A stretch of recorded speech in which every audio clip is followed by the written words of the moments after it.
We asked the executive directors of the 4 major North Carolina fisheries organizations if we could interview them. The organizations included the Division of Marine Fisheries, the Coastal Conservation Association, the Fisheries Association, and the Marine Fisheries Commission.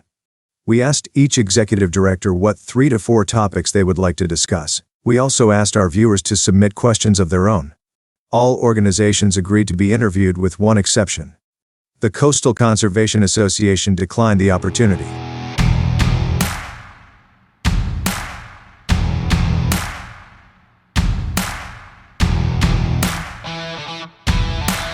Hi there, Bill Hitchcock. I'm here at the Division of Marine Fisheries office in Morehead City, and to my left we now have Glenn Skinner, who's the Executive Director of the North Carolina Fisheries Association, the commercial fishing trade group here in North Carolina. Glenn, thanks for being here today. Thank you for having me.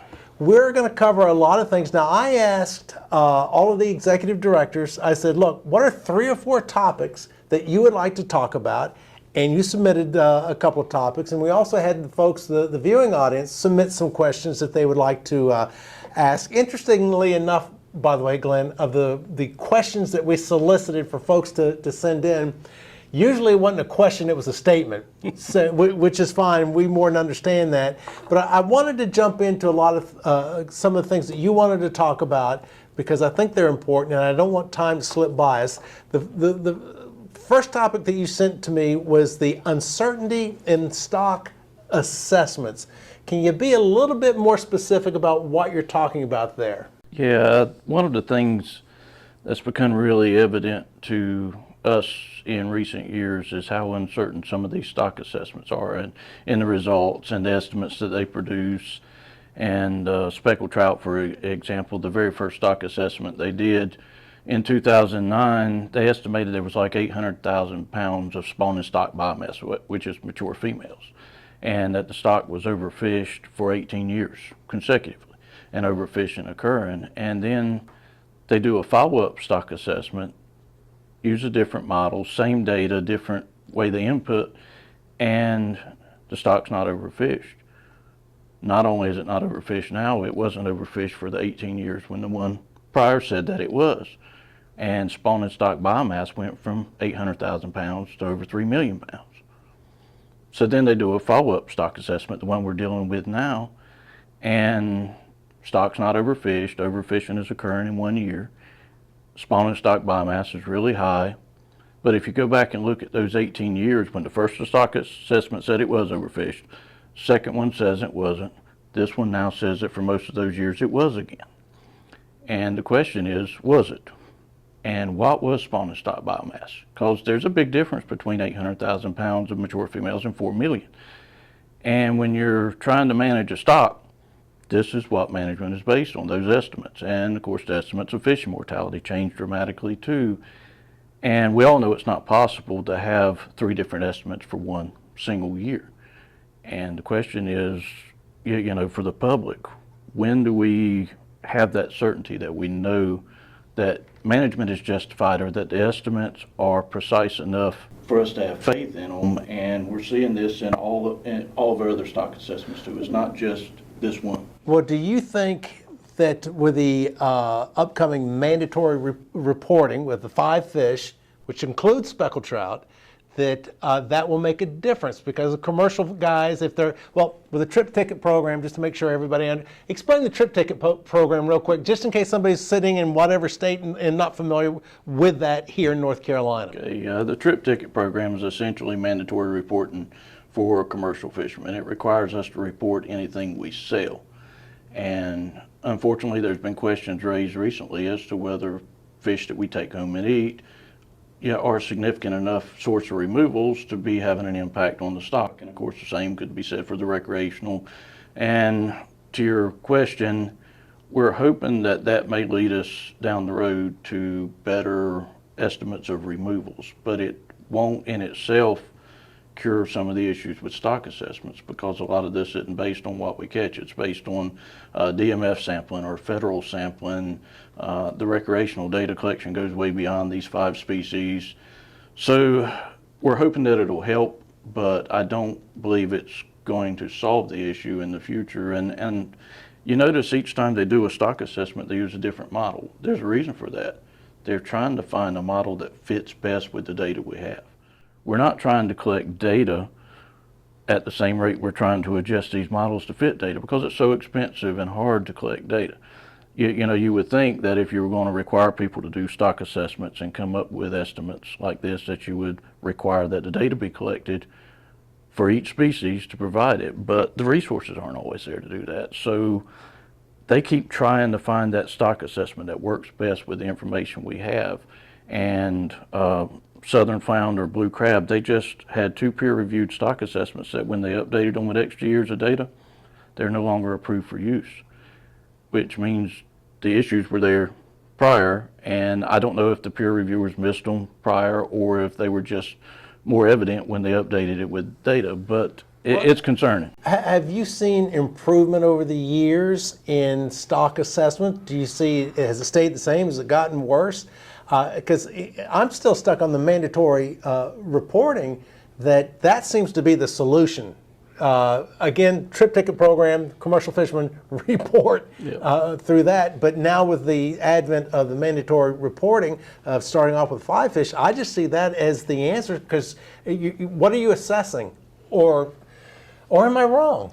In the past, they really relied on commercial and recreational harvest and discard estimates for abundance, but now we have surveys that the division does, and in a lot of the recent stock assessments, they don't use our data to estimate abundance of fish in the water. When you say you don't use our data, you're talking about the commercial? The commercial and recreational. Okay. They use division data or other sampling protocols from other states or federal to estimate abundance, and then they take what we catch and just use that as removals in the stock assessment.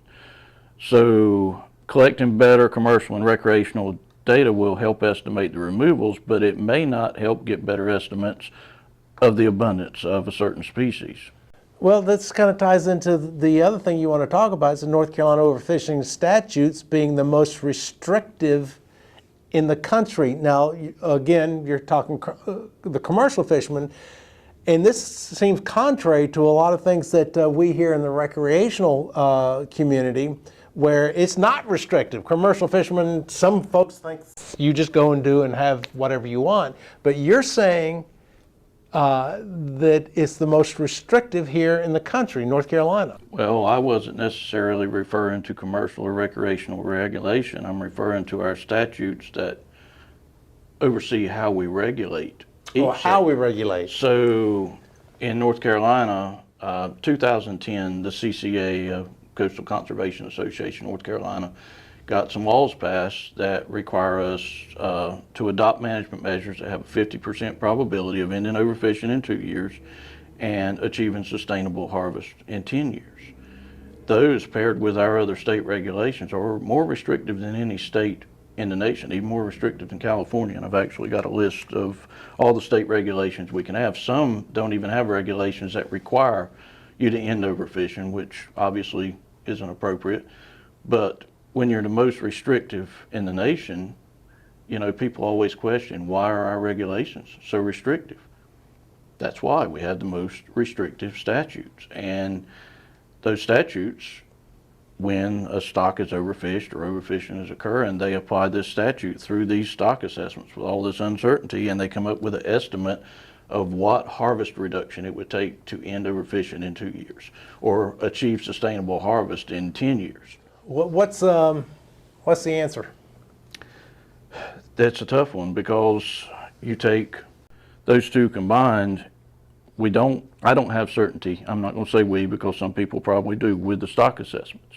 So if you don't necessarily trust the results of a stock assessment, I really don't believe these stock assessments can make accurate estimates and predictions out 10 years. I just don't believe they can, and we've seen in the past that they haven't. So you take those statutes that are really restrictive, and then you apply them to all that uncertainty in a stock assessment, and you come up with this management regime we got, where every time we come back and revisit a plan, we have to take more restrictive management, more restrictive. I call it a revolving door. It's like the stock never recovers, nothing ever gets better. Management is required, and speckled trout's kind of a funny one, because the stock is the highest it's ever been, but we're overfishing slightly in one single year, 2019, the terminal year of the stock assessment. And somehow somebody believes that justifies a 40% harvest reduction. That's not a trend 1 year. Could be a blip. Matter of fact, it's the most recent year of the stock assessment. The data is probably the most uncertain in that most recent year. So are we actually overfishing that stock? We know, according to the data, it's not overfished. But if they do another stock assessment 3 years down the road, 4 years down the road, is the stock assessment going to be usable? Is it going to be overfished? Is it not going to be overfished? I just don't have certainty in the results of an assessment, and it's real hard to tell people you've got to take another cut, a 40% cut, based on all that uncertainty. Well, let me kind of transition because we're talking about overfishing, we're talking about management, we're talking about assessments. To southern flounder, one of the things that I found very interesting is in North Carolina, we basically have 3 different types of flounders: the summer, southern, and Gulf. It was the southern flounder that was, because of the southern flounder, they shut down the flounder fishery.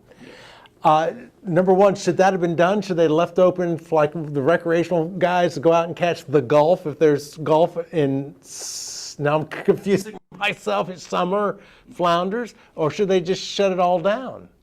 Is there an assessment, by the way, on those on all 3 flounders? Not a state assessment. The state only manages southern flounder on its own. Gulf really aren't managed at all here. Summer are managed, but they're managed under federal stock assessment and federal quotas. Unfortunately, the recreational sector catches quite a few summers. So in North Carolina, we've always managed those 2 together, southern and summer, for the recreational fishery, where we don't in the commercial fishery. According to their data, we catch so few summers in our inshore fishery that we manage them separately. Now, the summer flounder fishery commercially doesn't exist right here off of North Carolina. It exists in northern states. We have a significant part of that quota. We harvest those fish with trawlers, but there is a fishery recreationally here that harvests some summers and some Gulfs. And to your question, we should probably try to find a way to let people harvest those fish, but there's always that concern that while they're targeting those, if you get an increase in effort and they're accidentally catching southerns and releasing them, if they can identify the 2, which is fairly easy in my opinion when they're fresh out of the water, but you can increase dead discards. And I'm sure you're aware in the southern flounder fishery, they account for dead discards. They don't manage them, they don't regulate them, they account for them. And what that means is they estimate how many there are and they take them off of the recreational harvest and off of the commercial harvest. So you run a risk of increasing dead discards if you open up that fishery. And that's, I guess you got to weigh out the risk versus the reward. People want to harvest fish, I don't blame them.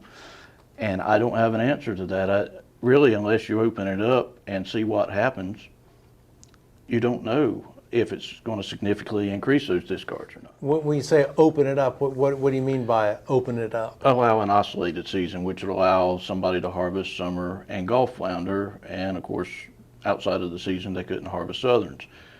But you know, the recreational fishery in this state, in most states, is completely wide open.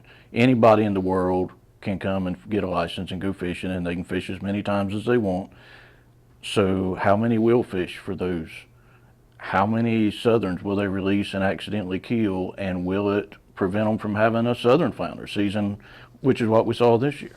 Do you think the mandatory reporting that's being phased in here in North Carolina with 5 different fish for the recreational fishermen and for the commercial fishermen, is that a good thing? Or are we going to get more numbers, better numbers? Because I keep hearing assessment, and that's a bad thing. Yeah, we hope it is. We believe it will be, depending on how it's implemented and how the data is used. Southern flounder, for example, they currently use MRIP, which is the Marine Recreational Information Program, for monitoring that quota. And you can look up any paper, you can type it in your phone right now. MRIP is not intended for monitoring quotas, especially during short season. It was never designed for it. So again, a huge degree of uncertainty over that short window of time. When you're not targeting boat ramps looking for flounder, you're doing a random survey.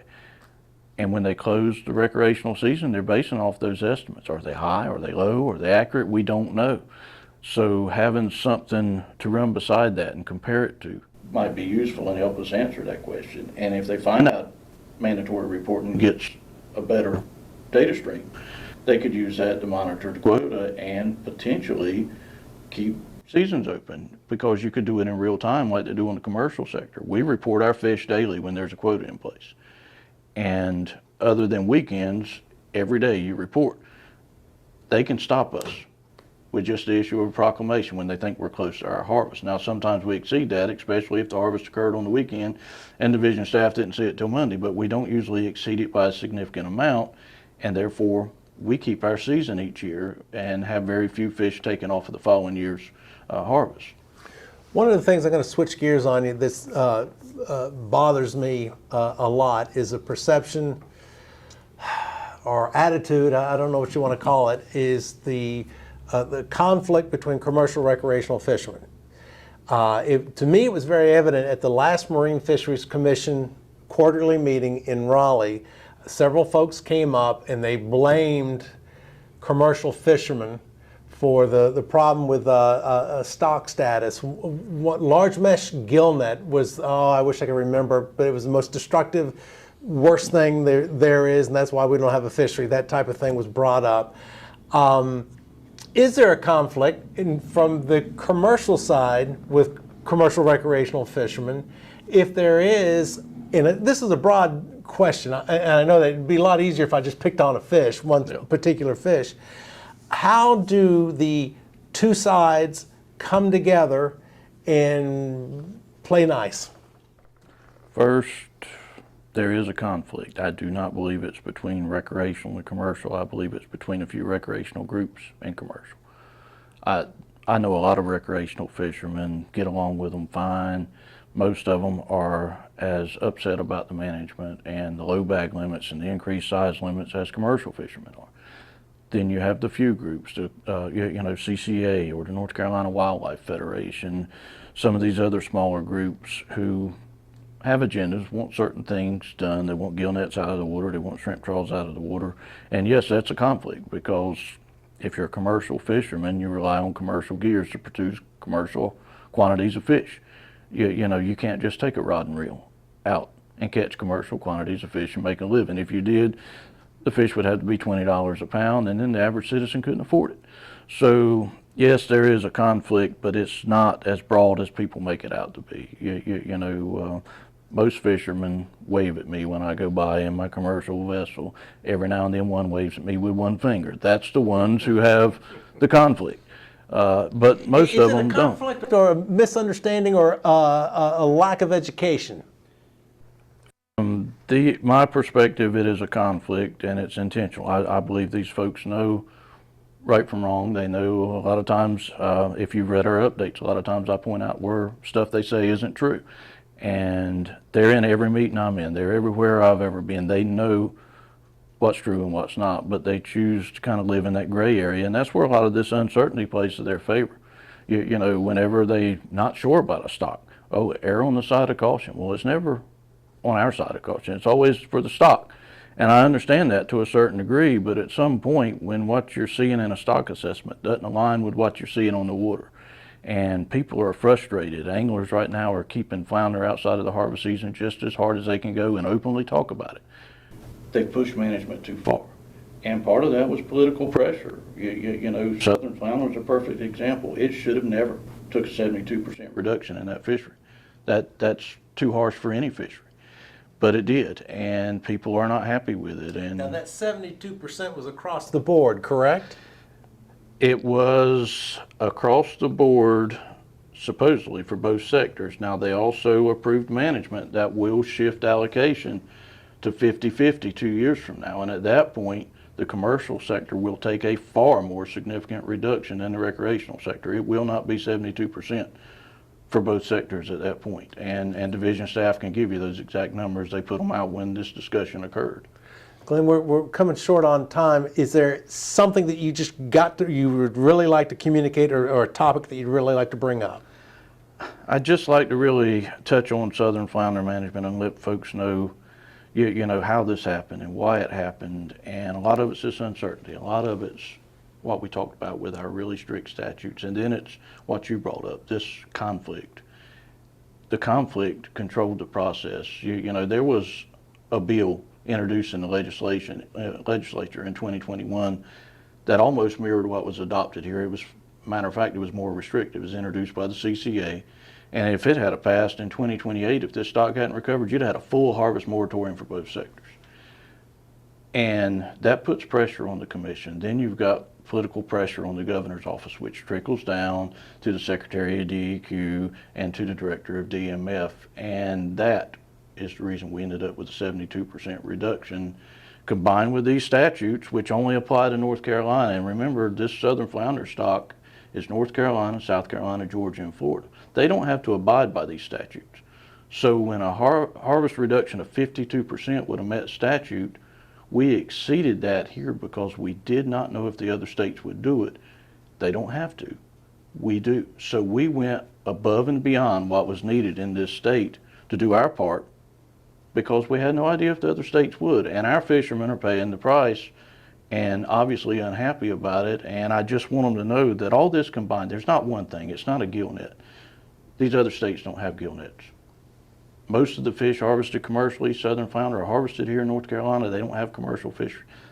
Their fisheries are struggling the same as ours. There's a reason for that, if they're struggling at all. And that's where you have to question these stock assessments. And I could talk for days about what we don't know about the offshore component of the southern flounder stock and the tagging studies we're doing right now to get answers on that. Those fish may exist out there in the ocean, those older fish that we think are missing. There's data right now to suggest that they do. And if they do, stock's not in as bad a shape as we originally thought it was. Fantastic, Glenn. We've run out of time. Thank you very much. We've been talking with Glenn Skinner, the Executive Director of the North Carolina Fisheries Association, the commercial fishing trade group that represents the folks here in North Carolina. Glenn, thanks for being here today. Thank you.